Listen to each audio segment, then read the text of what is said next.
Welcome and peace be with you. In this session, I will be talking about the Sina Institute of Tibb, the birthplace of Tibb in South Africa. The Sina Institute of Tibb was established in 1997 to promote the practice and training of Tibb and hopefully develop a healthcare model that will be accessible, affordable, and effective. For this objective to be achieved, 3 requirements had to be met.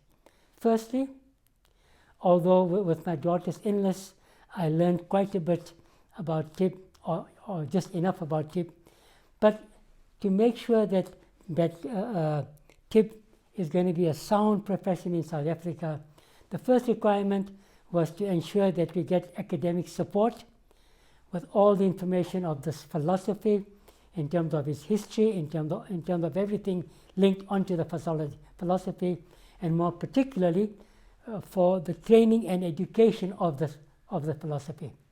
Secondly, and significantly, for it to be a recognized, established health system in this country, the recognition of Tibb with the Department of Health had to be achieved. And finally, and I think very importantly, the training of Tibb doctors had to be established in this country, where this is the first country in the world where outside the Indo Park area, Tibb is taught at the university level in terms of doctors, postgraduate programs, masters and PhDs. So now the first objective of academic support. This initially began in 2001 when I first visited Hamdard, Pakistan, to get some information about Tibb. And subsequent to that, over the number of years, that active interaction between the Institute and support from Jamia Hamdard University in India, Aligarh University, the Central Council for Research in Unani Medicine, the National Institute of Unani Medicine, all from India.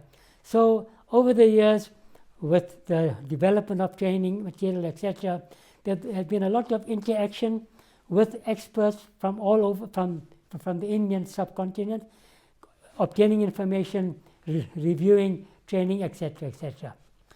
The second requirement was obviously recognition with the Department of Health.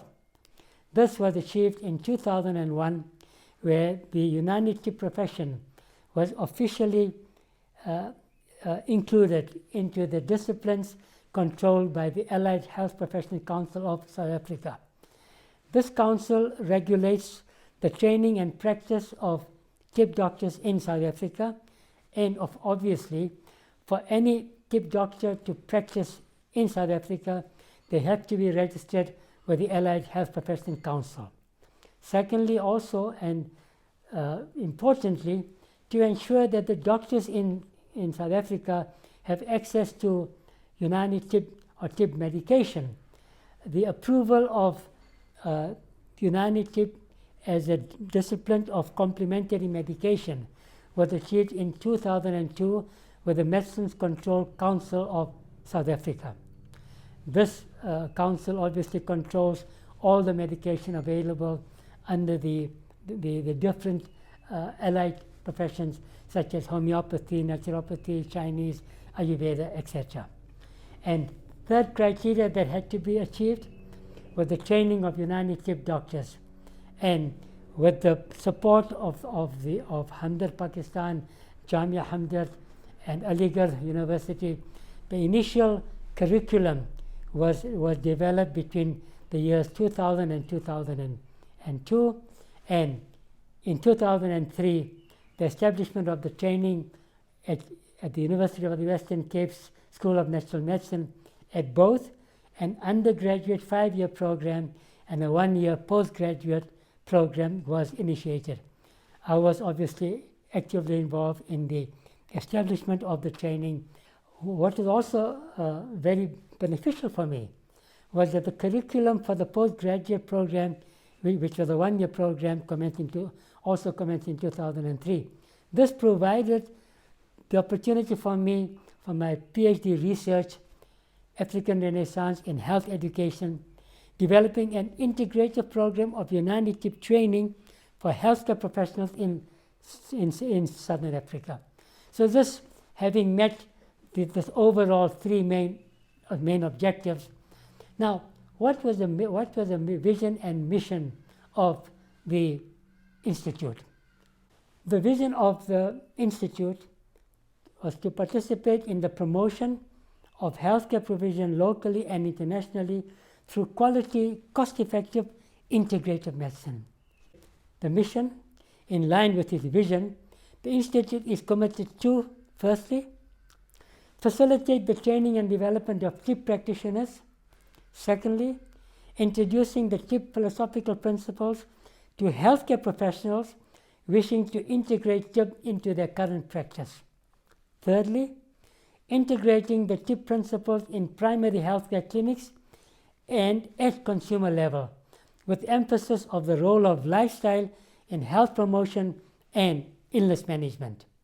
And fourthly, establishing primary healthcare clinics and holistic wellness centers in underprivileged areas.